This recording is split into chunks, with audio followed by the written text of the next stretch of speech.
एक बस एक और फॉर्म बचा है डिफरेंशियल का, वो लिखिए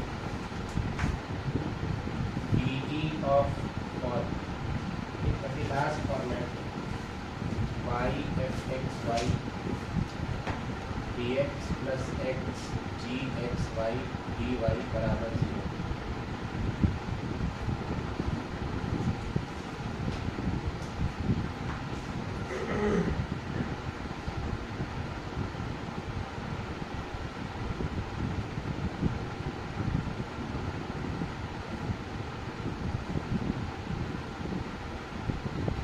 देख लो आराम से क्या लिखा है। तो लिखा है y dx x dy अलग अलग है, y dx x dy और दोनों में x y का फंक्शन है, ठीक। तो इसमें क्या करना, बस मेथड जानना है, x y को t रख देना है, पुट x y बराबर t और हम कन्वर्ट कर लेंगे, convert whole function in terms of x and t, x और t के टर्म्स में पूरे फंक्शन को कन्वर्ट कर लो, अपने आप वेरिएबल सेपरेट हो दिख जाएंगे। देखो वेरिएबल सेपरेबल आ गया, ठीक। देखो y की वैल्यू क्या आ जाएगी, देखो t बाई एक्स, ये बन जाएगा f of t dx plus x है g ऑफ t dy निकालना है। तो dy निकालने के लिए क्या करें, इसको डिफरेंशिएट करें, तो क्या आएगा x dy plus y dx बराबर dt y dx, तो x dy बराबर dt minus t by x dx, तो dy की वैल्यू क्या आ जाएगी 1 by x dt minus t by x dx। Clear, इसको सब्सटीट्यूट कर दो यहाँ पर, क्या बन जाएगा t by x f of t d x plus x g of t d y की जगह आ जाएगा 1 by x d t minus t by x d x बराबर 0। ये कट गया,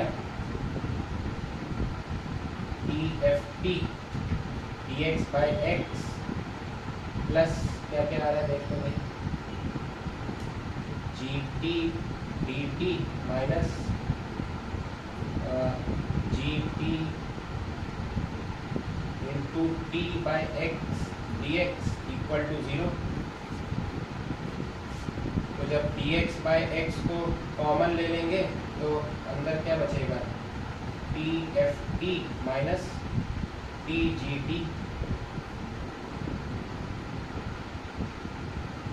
is equal to minus times g t d t, तो variable separate हो गए, देखिए डी एक्स बाई एक्स बराबर जी टी डी टी अपॉन में, तो मैंने अंदर यहाँ माइनस भेज दिया, ये बन जाएगा T into G T minus T into F of, integrate कर दो।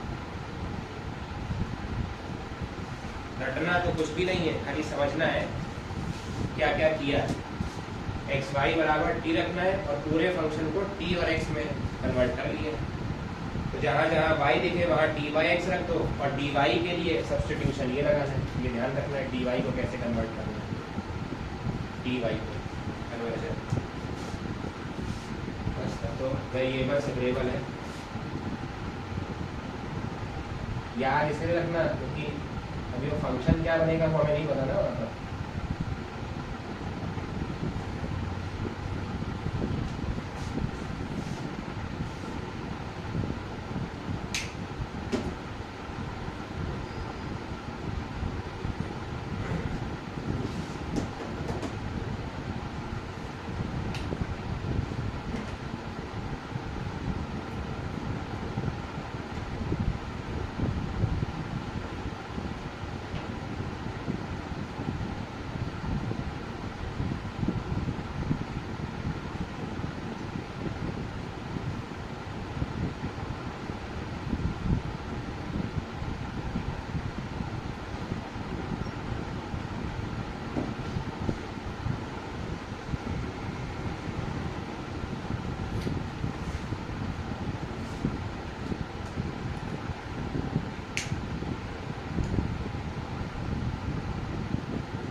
लो, एक क्वेश्चन कर लो बस, ठीक है, ज़्यादा नहीं, क्योंकि एक या दो बार ही आया है अभी तक ये।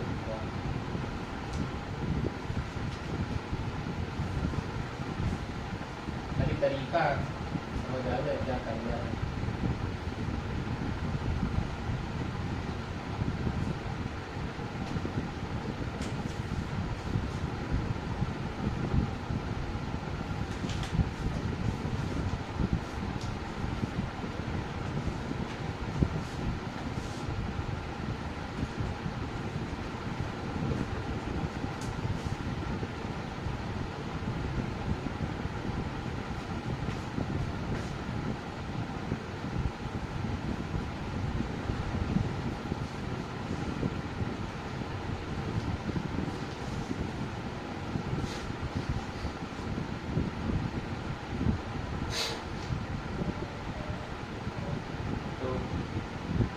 क्वेश्चन देख के तो फील आ गया ना कि भाई फॉर्मेट एक्स वाई का function into Y D x plus X Y का function into X D Y बराबर 0।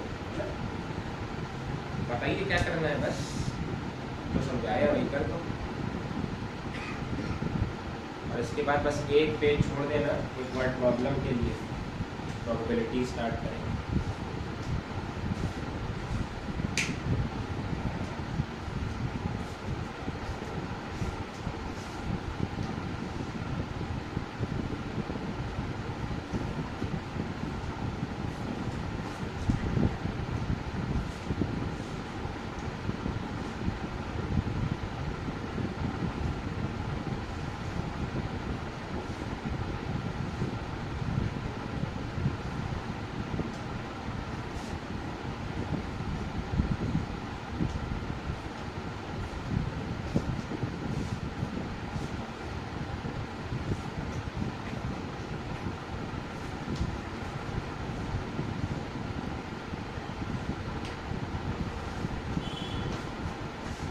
X y equal to d रखेंगे और x D y plus y D x is d t, d y की value आ जाएगी d t minus d by x d x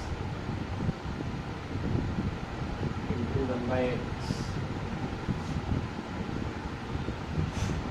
तो क्या लिखा है, t q t square t plus 1 t by x d x plus t cube minus का t square minus का t plus का 1 x into 1 by x d t minus t by x d x equal to 0।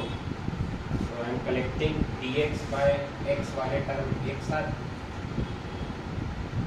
D x by x वाले term t भी common ले लेगा, T भी, क्योंकि D x के साथ टी भी आ रहा है दोनों जगह।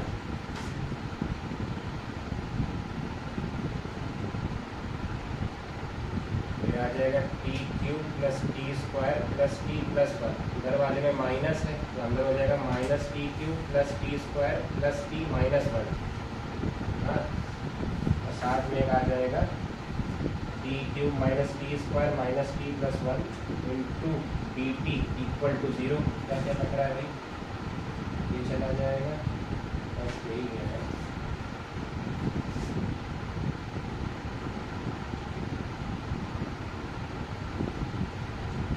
माइनस का टी स्क्वायर हो जाएगा प्लस का टी माइनस का टी क्यूब प्लस का टी स्क्वायर प्लस का टी माइनस का 1 कर दीजिए। टेकिंग वेरिएबल इधर ले जाके ऊपर से मैंने क्या सबके साइन पर रखते बस, T square plus t minus 1 minus का टी क्यूब अपॉन में टी इंटू क्या बच रहा है 2t square plus 2t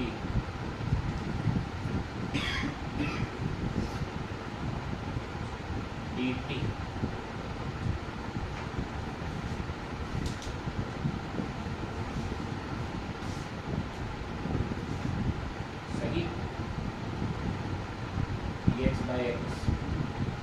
minus ऊपर से कॉमन ले लो, अच्छा रहेगा थोड़ा है।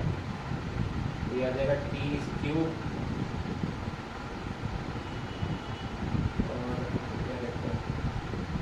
+1 माइनस का टी स्क्वायर माइनस का टी अपॉन में 2 कॉमन ले लिया, टी स्क्वायर भी कॉमन ले लिया, अंदर बचा टी प्लस 1।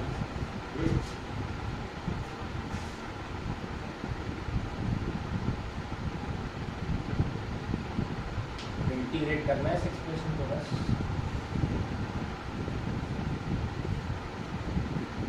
ये आ रहा है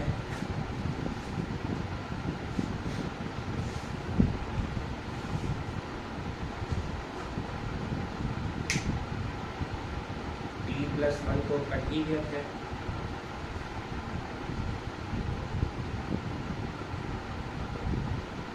टी स्क्वायर का कॉमन ले तो बहुत आसान हो जाएगा।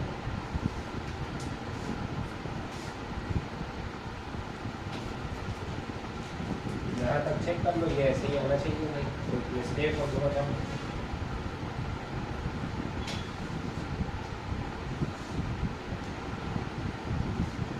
ठीक है, कर लो। अरे देख तो लो, सिंप्लीफाई हो रहा है, सीधे दिख रहा है ना। टी स्क्वायर कॉमन लिया, t-1 बचा, t-1 T square -1 t+1 t-1 t+1 t+1 cut जाएगा, सीधे दिख रहा है। डोंट रन फॉर,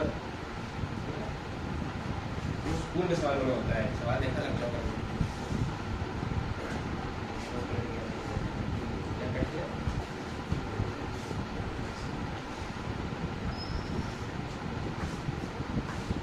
तो टी क्यूब और टी स्क्वायर में से टी स्क्वायर कॉमन लो, और यहाँ से -1 कॉमन ले लो, t-1 बचेगा अपॉन में T square into t+1 dt। This is dx/x minus half, t-1 common लिया, तुम समझ रहे हो कैलकुलेशन। t-1 एक और बचेगा होल स्क्वायर, t+1 तो कट गया, अब इसको ओपन कर दो, टी स्क्वायर भेज दो अंदर, आंसर आ गया हो जाएगा।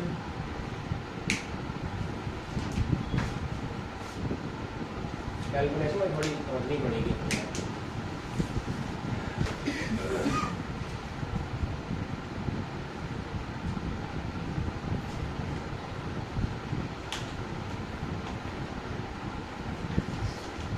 लीविंग द आंसर, ठीक है, इसका जो आंसर आ रहा है सही है। अब क्या बचा ऊपर ही गया, तरीका क्लियर है बस।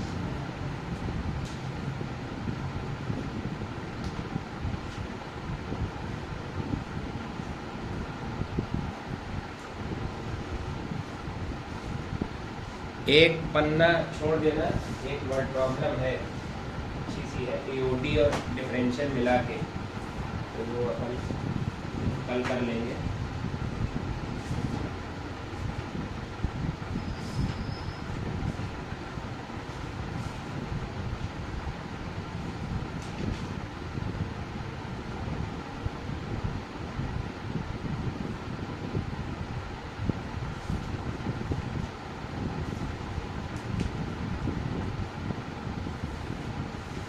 टी रख देना बाद में, है ना, टी बराबर xy रख देना अगले आंसर में।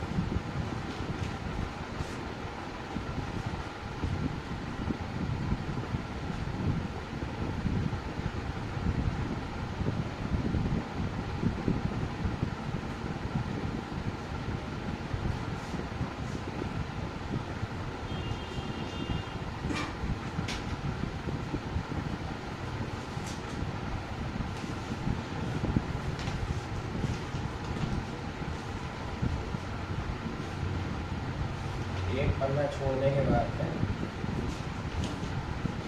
हाँ भाई निकालो फटाफट, बताओ आंसर, बताओ मेरे को कब आ गया, वहीं से तो आंसर उम्मीद कर रहे हैं, निकालो भाई। प्रोबेबिलिटी का फॉर्मूला सबको आता है, उनका जरूरत है नहीं, ठीक। फिर एक चीज़ होती है भाई एग्जॉस्टिव इवेंट। तो एग्जॉस्टिव इवेंट्स क्या होते हैं, मान लो किसी भी एक सैंपल स्पेस S में बहुत सारे इवेंट हुए, E1, E2, E3, E4, E5। तो अगर सभी इवेंट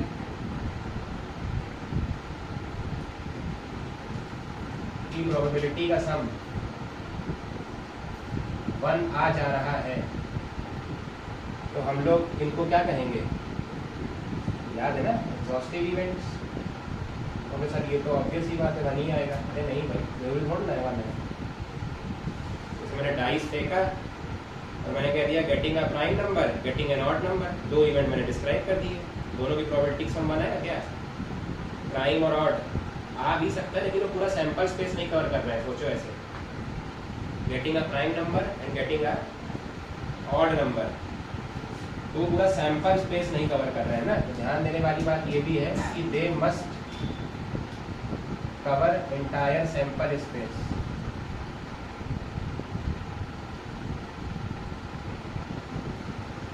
और एक टर्म होता है म्यूचुअली एक्सक्लूसिव इवेंट। पता होगा 2 इवेंट्स को म्यूचुअली एक्सक्लूसिव कब कहते हैं? अगर E1 इंटरसेक्शन E2 क्या आ जाए? 5, ठीक, या उन्हें डिसजॉइंट इवेंट्स भी कहते हैं। अब देखो सेट थ्योरी आना बहुत जरूरी है प्रोबेबिलिटी की, सेट थ्योरी और पीएनसी। तो इसलिए पीएनसी के बाद 12th में पढ़ाई जाती है। अब जैसे इवेंट डिसजॉइंट है तो पी ए यूनियन बी क्या हो जाएगा? क्लियर है ना? सिर्फ P A plus P B होगा। मतलब ए इंटरसेक्शन बी तो क्या हो गया? 0 हो जाएगा। ए बी सी तीनों म्यूचुअली एक्सक्लूसिव या डिसजॉइंट इवेंट है, ए बी सी है, तो P A union B union C क्या बचेगा? P A plus P B plus, समझ गए ना? इसके लिए क्या क्या आता है? Minus P A intersection B minus P B intersection C, C intersection है, वो सब 0 हो जाएंगे। और प्लस में एक आता है P A intersection B intersection, वो भी 0 हो जाएगा, डिसजॉइंट है। ठीक,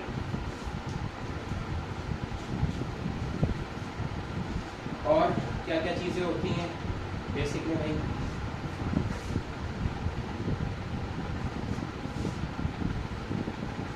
सिग्मा पी ए आई 0 1 होता है सभी, आई 1 से लेकर एन तक जितने भी इवेंट्स हैं सभी की प्रोबेबिलिटी का सम, यानी एक सैंपल स्पेस में जितने भी इवेंट्स हुए होंगे सबका सम तो 1 आएगा ना। और इवेंट के होने की इवेंट के ना होने की भी प्रोबेबिलिटी का सम 1 होता है। किसी भी इवेंट की प्रोबेबिलिटी 0 से 1 के बीच लाई करती है। और भी कुछ होता है क्या? आ रहा है उसका ऑड्स इन फेवर क्या होता है? Probability, sorry, favourable outcomes upon में नॉन फेवरेबल आउटकम्स। और ऑड्स इन अगेंस्ट क्या होता है? Non favourable upon favourable. मेरे ख्याल से इतना ही है बेसिक में, और तो कुछ नहीं पढ़ा होगा अलग से। और तो कुछ नहीं पढ़ा था ना?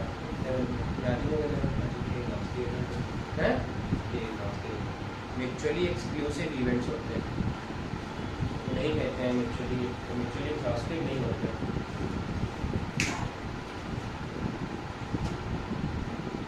और बाकी ये सब फॉर्मूले भाई है ना, अपना इंटरसेक्शन वगैरह। अब ये मत उम्मीद करना पत्ता और डाइस और हम बताएंगे, तो सब 10वीं में अपन बहुत अच्छे से कर चुके हैं वो सब।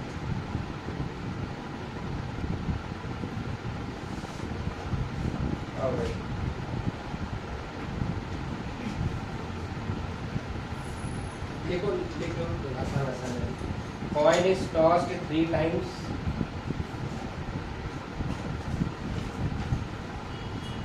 coin is tossed 3 times। 3 events हैं अपने पास।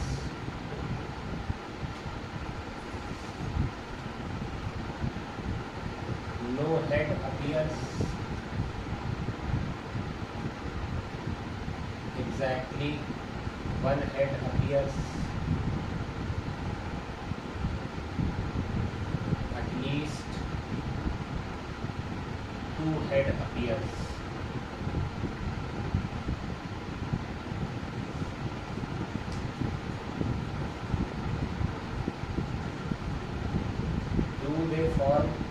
of mutually exclusive and exhaustive events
हो गया ना भाई? अरे यार अब इसमें समय लगा होगा तो फिर हो चुका था।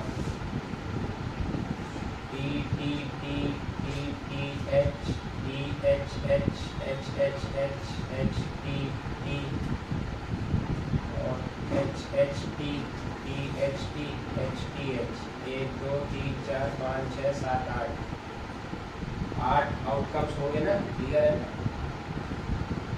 कॉइन को 3 बार उछाला है, 2 की पावर n आउटकम्स होते हैं ना, यहाँ n होता है कितने कॉइन उछाले गए हैं या कितनी बार उछाले गए हैं, कितने कॉइन उछाले गए। तो नो हेड अपीयर में तो एक ही है ना, एग्जैक्टली 1 हेड में 2 आएंगे, टी एच टी आएगा और टी टी एच आएगा। अब एटलीस्ट 2 का मतलब है कि कम से कम 2 हो, तो कम से कम 2 का मतलब इसमें 3 हो, खाली वो हटा दो, तो ये छोड़ के सारे आउटकम्स होते हैं, ये भी आ जाएगा एटलीस्ट 2 हेड, इसमें ना हो हेड, कम से कम 2 या 3 वाले, ठीक है। गलत पढ़ लिया, सॉरी। एटलीस्ट 2 का मतलब है कि कम से कम 2 हेड हो, तो 2 हेड वाले या 3 हेड वाले।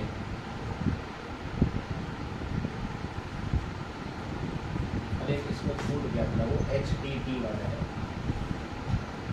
एक ही बात हो जाएगी। पहले ये लिखना फिर देखते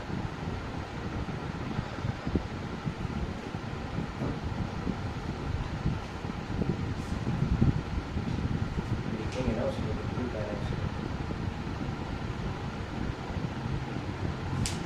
ये हो गया, और कौन सा होता है? टी एच टी होता है,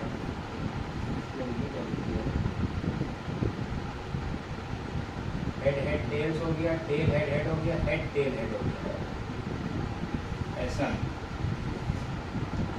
तो ये हो गए सारे आउटकम्स मेरे हिसाब से। 4 3 7 1 8 सैंपल स्पेस तो बन गया पूरा, मतलब एग्जॉस्टिव तो हो गए, और एक्सक्लूसिव भी है शायद, इसमें कुछ कॉमन नहीं है, इसमें और इसमें भी, क्योंकि एटलीस्ट 2 हेड कह रहा है ना, तो एक हेड तो कभी दिखेगा ही नहीं इसमें। ए इंटरसेक्शन बी भी फाई है, बी इंटरसेक्शन सी भी फाई है, और सी इंटरसेक्शन ए भी फाई है, और A union B union C sample space बना रहे हैं, तो आंसर आ जाएगा यस। ठीक,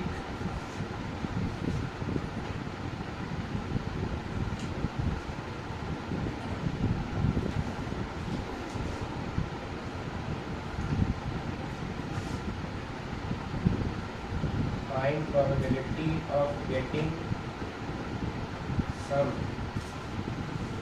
more than 7 when 2 dices are thrown simultaneously.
Proportional to क्या कह रहे हो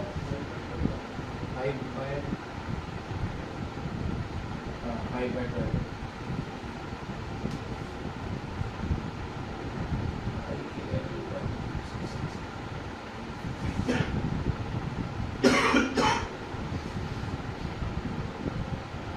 find the probability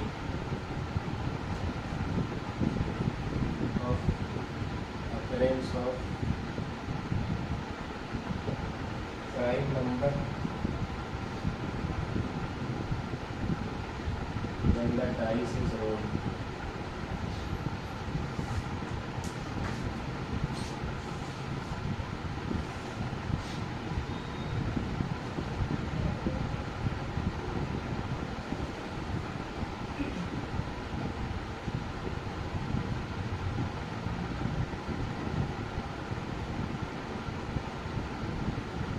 ये कब से करने लग गए? हाँ बेटा, तुमसे तो ये उम्मीद नहीं थी।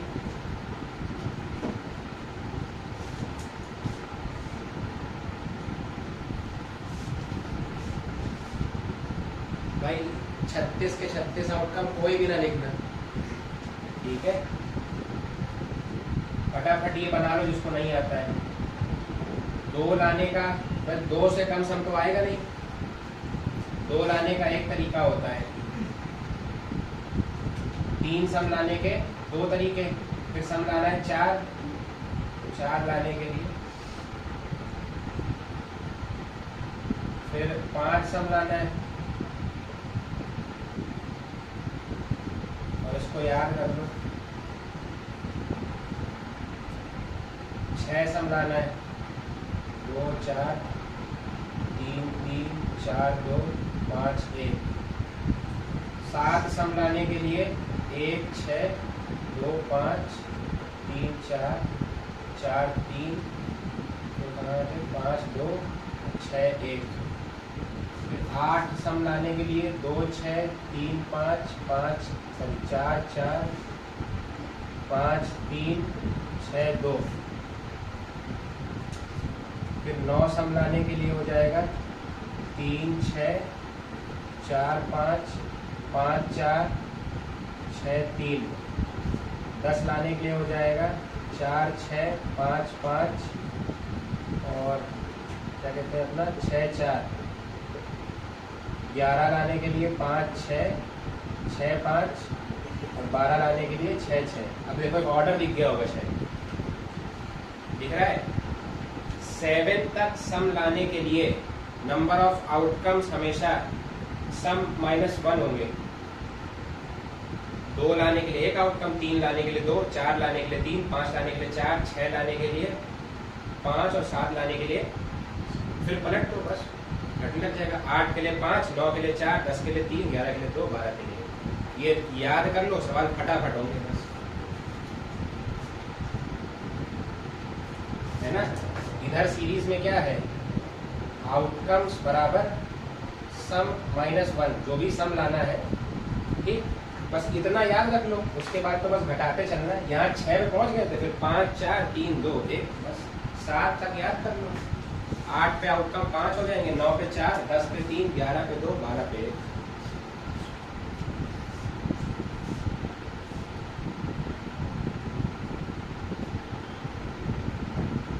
तो अब तो सोच रहे हो अगर ये आता है तो फिर महालल्लू सवाल है। 7 से ज़्यादा आना चाहिए ना सम, तो 5 + 4 3 2 1 अपॉन 36 1।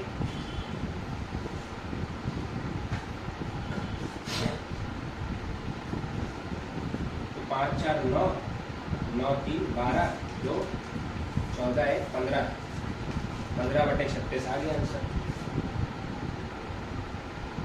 5/12।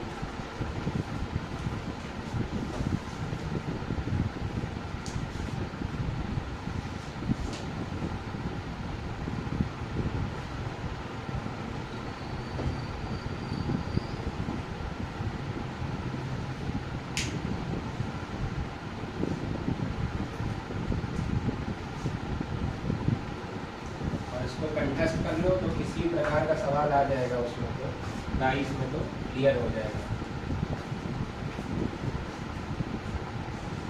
7 तक लाने के 6 तरीके होते हैं, n-1 होता है और फिर आगे 5 4 3 2 1।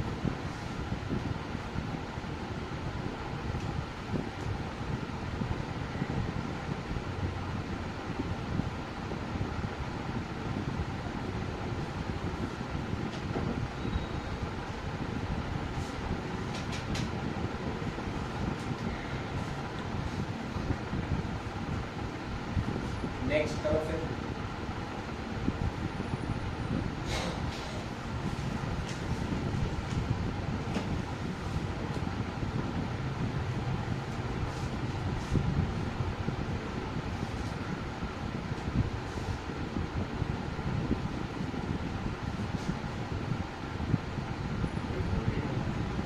लोडेड मतलब देखा गया एक ही बात है, थ्रो लोडेड कट्टे बुले चलाओगे ढंग से, देखोगे ही हाथ से।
कितना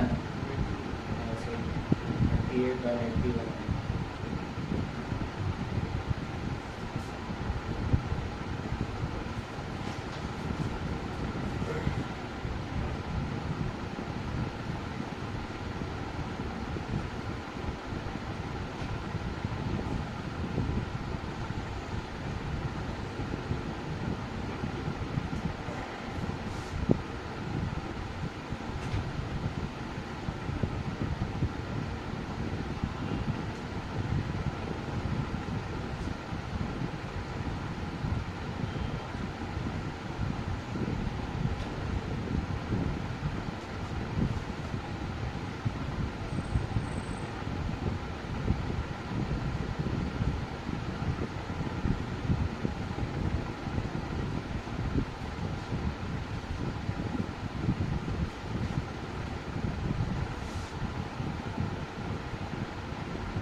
हाँ भाई, किया जाए क्या डिस्कस। तो कह रहा है डाइस को फेंकने पे किसी भी फेस की प्रोबेबिलिटी I² के प्रोपोर्शनल है। तो कभी तो ये मानते हो ना कि डाइस को फेंकने पे सारे आउटकम्स इक्वली लाइकली होते हैं, मतलब सबके आने की प्रोबेबिलिटी बराबर होती है। 6 फेस है तो 1/6, n फेस है सबकी प्रोबेबिलिटी 1/6 n होगी, ठीक है। तो वो हमसे कह रहा है किसी भी फेस पे जो भी नंबर आ रहा है उसकी प्रोबेबिलिटी आई स्क्वायर के प्रोपोर्शनल है। तो ये तो भौतिक विज्ञान, रासायनिक विज्ञान, गणित सबका नियम है ये तो। मतलब किसी भी फेस की प्रोबेबिलिटी के आई स्क्वायर है, वेयर के इज स्टिल अननोन। के नहीं पता अपने को क्या है, फिर क्या पता है हमको कि सारे फेस पे जितने भी नंबर आ जाए सबकी प्रोबेबिलिटी का सम 1 होगा। Sigma P A I is 1। तो मतलब तुम लोगों ने कहा कि सर सिग्मा के आई स्क्वायर 1 है, के को सर बाहर ले लो आप, आई स्क्वायर, आई जा रहा है 1 से, 1 स्क्वायर 2 स्क्वायर से लेकर 6 स्क्वायर। सबने कहा कि सर यही कर लो सीधे, n प्लस 1, फिर क्या होता है 2n प्लस 1 अपॉन 6 बराबर 1। तो k की वैल्यू कितनी आ गई 1/90। तो अब समझ आया कि सवाल तो ये कह रहा है कि किसी भी फेस की probability is I square by 91। अब क्या चाहिए हमको, प्राइम नंबर। तो 1 प्राइम होता है, 1 नहीं होता प्राइम पक्का। तो इधर कैसे,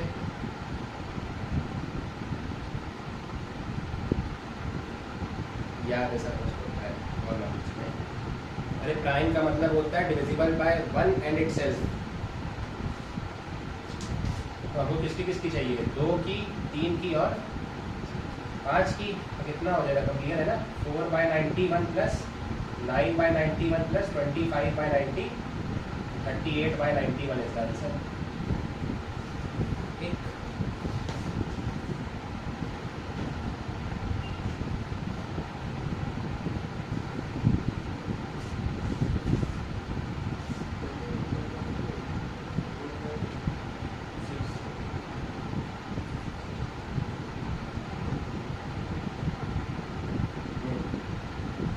दूसरे का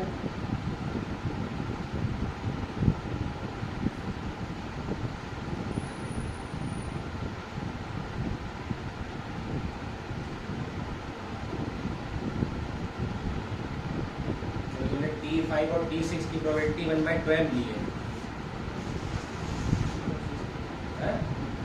किसकी,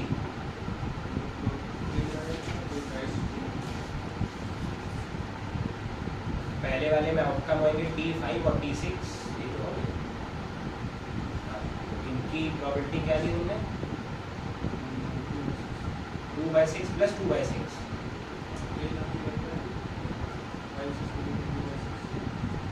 तो अक्सर 1/6 बता रहे थे, 1/6 कैसे, 1/12 क्यों, 1/2 क्यों, ठीक। और उसके बाद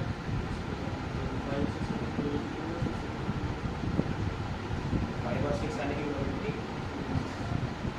दोनों अलग अलग इवेंट है ना, और तुम्हारी वर्किंग गड़बड़ है, आंसर सही है।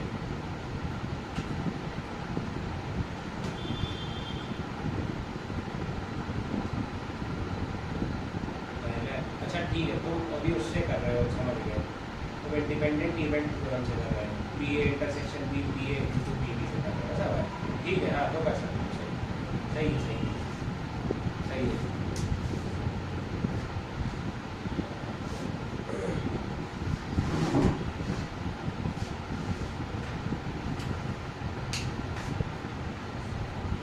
भाई जिसको जैसे करना है बेसिक से ही करो अभी तक। अगर आता है तो अच्छी बात है, नहीं आता भी बिल्कुल बेसिक से करो, हर सवाल बेसिक से हो जाएगा। हमने पढ़ाया नहीं ना कंडीशनल प्रोबेबिलिटी और 12 के पार्ट में, अभी तो हम सब बेसिक करा रहे हैं। अभी तो मेरे बेसिक के सवाल ही नहीं, आपको एडवांस की फीस दिला रहा हूँ अभी थोड़ी देर में चालू हो जाएगी।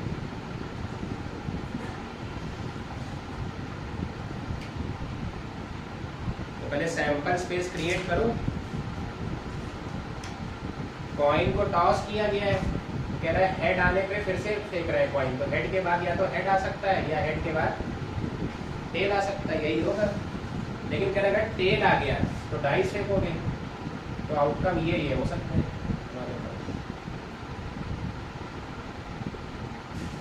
मानते हो, ये सैंपल स्पेस बनेगा हमारा इसका एक्सपेरिमेंट का। इसी सवाल को एक लाइन में भी कह सकता है, बट अभी जब वो पढ़ाएंगे तब फिर कराएंगे, अभी तो बेसिक से समझो। कॉइन को छाला तो कॉइन पे आ सकता है 1 2 3 4 5 6 5 या 10 हेड या टेल। ठीक, तो हेड या टेल ही मैथ्स में ध्यान रखना है ना। ये आउटकम्स क्लियर है ना? नहीं, तेरा die shows number greater than 4, तो तुरंत पकड़ लिया कि सर ये दो आउटकम है। ठीक, लेकिन इन आउटकम्स की प्रोबेबिलिटी क्या है, समस्या ये है निकालना है। तो ये समझ रहे हो पहले कि these all outcomes are not equally likely, सबके आने की चांस बराबर नहीं है, ये तो मानते हो ना। ये सब ऐसा होना ना, कहते हो सर 1 2 3 4 5 6 7 8 है, सबकी आने की 1/8 है, ये तो मानते हो ना कि 1/8 नहीं है, सबकी इक्वली लाइकली नहीं है। ये कुछ भी हो सकता है ना भाई, ये हमें क्या पता कि इसमें से क्या आया। भाई हम फेंकते गए, मान लो हेड आ गया, गेम ही खत्म। हेड के बाद फेंका, हेड आ गया, गेम खत्म, फिर तो कुछ चलना ही नहीं आगे। तो हर आउटकम इक्वली लाइकली नहीं है, ये तो क्लियर है ना। ठीक है, तो सबकी प्रोबेबिलिटी अलग अलग होगी, तो इसकी प्रोबेबिलिटी कैसे डिसाइड करें? तो ये तो मानते हो कि ये वो दो आउटकम है जब सिक्के को 2 बार उछालने पे आते हैं, तो इसकी प्रोबेबिलिटी 1/4 और इसकी प्रोबेबिलिटी 1/4 है। समझ आया?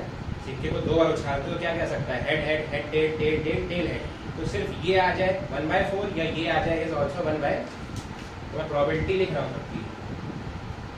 इसकी प्रोबेबिलिटी 1/4 है, इसकी प्रोबेबिलिटी 1/4 है। अब ये कुछ अलग टाइप के इवेंट है, इनका इसलिए नहीं है, तो इनकी प्रोबेबिलिटी कैसे निकालें? तो ठीक है, हमको ये पता है कि सारे इवेंट्स की प्रोबेबिलिटी का सम फिर से 1 होगा, लेकिन त्रिवेदी ने कहा सर ये देखो आप, ये सारे इवेंट्स इक्वली लाइकली हैं, ये इक्वली लाइकली है, क्योंकि टेल के बाद कोई भी नंबर आके आने की चांस बराबर है। टी के साथ 1 भी आ सकता है, टी के बाद 2, टी के साथ 3, टी के साथ 4, कुछ भी आ सकता है। तो त्रिवेदी जी ने कहा सर आप इसको लिख लो 6x प्लस 1/4 प्लस 1/4 बराबर 1। तो 6x बराबर कितना आ जाएगा 1/2, तो x क्या आ गया 1/, मतलब इसमें हर इवेंट की प्रोबेबिलिटी कितनी है 1/12। क्लियर है ना? तो सवाल में ये आइडेंटिफाई करना था कि ये आउटकम्स इक्वली लाइकली नहीं है, इसमें हर आउटकम की प्रोबेबिलिटी हाँ क्या है सेकंड आंसर नहीं है, तो वो उससे नहीं होगा ना, उसके लिए यही पढ़ना आना चाहिए। तो हर इवेंट की प्रोबेबिलिटी 1/12, तो लल्लू सवाल बस ये तो पढ़ना था, लल्लू ग्रेटर देन 4 का मतलब 1/12 और 1/12, ये वाला इवेंट और एटलीस्ट 1 टेल का मतलब क्या है, कम से कम एक टेल दिख रहा है ना, खाली इसको हटा दो आप, तो 1 - 1/4 कर दो, नहीं एटलीस्ट 1, याद है कुछ बताया था हम छोटे में, एटलीस्ट 1 का मतलब टोटल माइनस वो चीज ना हो, पीएनसी में बताया कई बार 1 - 1/4, अरे इसमें तो टेल नहीं आ रहा है, इसको हटा दो खाली 3/4। ठीक, तो सैंपल स्पेस लिखना जरूरी था। और कोई ऐसे नहीं करना चाहता है तो कौन कौन से जोड़ोगे, किसी की प्रोबेबिलिटी जोड़े एटलीस्ट 1 के लिए, अगर ऐसा नहीं करना चाहते हैं ऐसे। हाँ, इन सबकी जोड़ दो, तब भी 3/4 आ जाएंगे।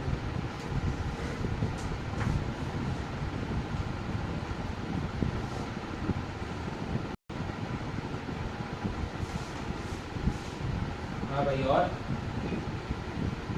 चल दे रखा है, करो।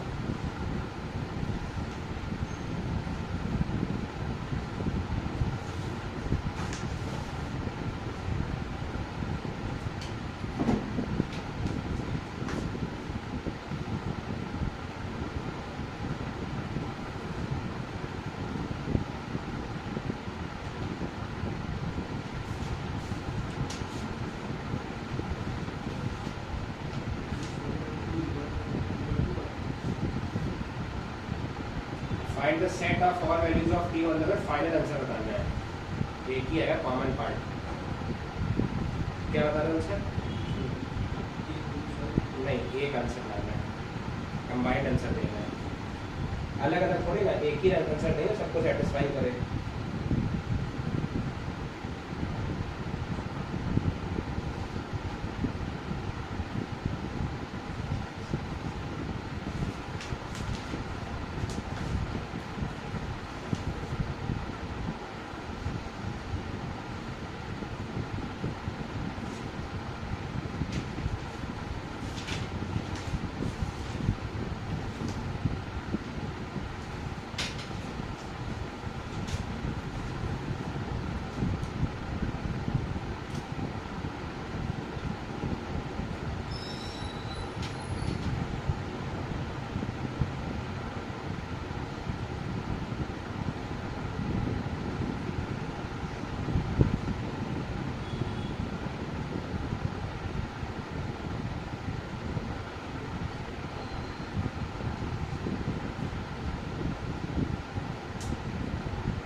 ये तीनों म्यूचुअली एक्सक्लूसिव है। अच्छा ये कहीं लिखा है कि एग्जॉस्टिव है, मतलब इनकी प्रोबेबिलिटी का सम 1 हो भी सकता है और नहीं भी हो सकता। हमें थोड़ा ना पता कि इससे सैंपल स्पेस बनेगा पूरा, तो हम इसका sum less than equal to 1 रखेंगे, इक्वल टू 1 नहीं रख सकते, हमें नहीं पता, 1 हो भी सकता है और नहीं भी हो सकता है। और बाकी सब इंडिविजुअल इवेंट्स की प्रोबेबिलिटी हमेशा 0 से 1 के बीच में होती है, तो इनको कंबाइन करो, आंसर आ जाएगा मेरे हिसाब से। आंसर अभी हमें क्या बताया था आपको? 1/2 से 1/3 से 1/2।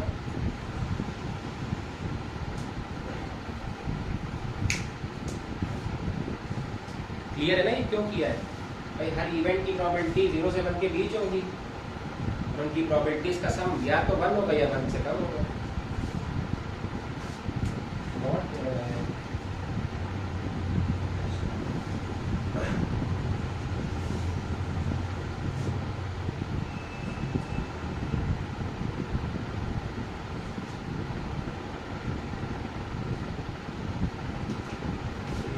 जीरो से 3 -1 से 2 -1/3 से 2/3, यहाँ से आ जाएगा 0 से 4, साइन पलट जाएगा,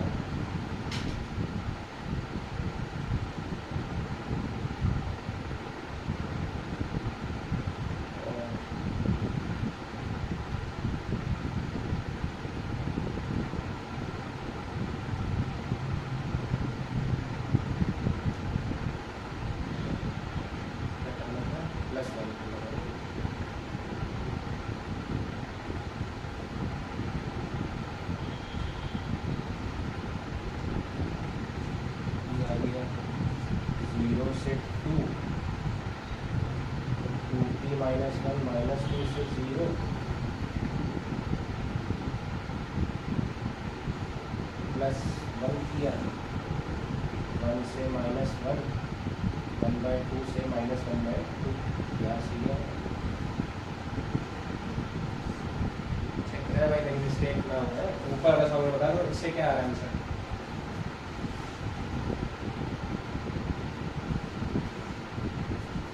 बारह है, इसी में क्या है? 12 है। 12 का मतलब हो गया 4 + 12p, p - 3p, 6 - 12p less than equal to 12। तो 12 3 15, 12 तो कट गया ना, 3 की बचा, 3 3 4 3 7 6 13 12। कंपेयर कर लो सब। देखो प्रोबेबिलिटी जो है वो नेगेटिव तो होगी नहीं कभी भी, सीधी सी बात है, तो रहना पॉजिटिव साइड ही है। अब पॉजिटिव साइड में कम से कम का नंबर कौन सा है देख लो, 1/3 ही है, ठीक है। उधर भी देख लो, मैक्सिमम इंटरसेक्शन के भीतर ही रहना है। तो ये कह रहा है 1/2 से छोटा है, ये कह रहा है 1 से छोटा है, फिर 2/3 से छोटा है, सब में छोटा यही हो गया 1/2 है। अब इंटरसेक्शन देखना तो आता ही होगा ना।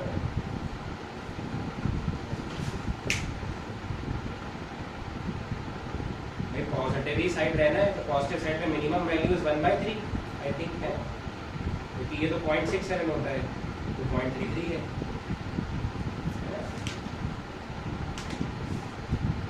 फिर उधर कॉमन पार्ट लेना है, तो कम से कम में समेट लो वैल्यू, 0.5 पे रोक दिया, ना 0.67 गया ना 1 गया, 0.5 पे रोक दिया, आसान।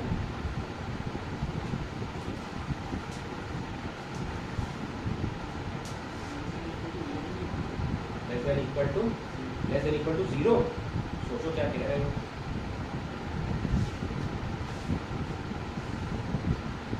सोचो जो कहा अभी उसको शीट में ये डाल दो, सवाल में कई सारे हैं भाई, हटा दे, लिख रहे हो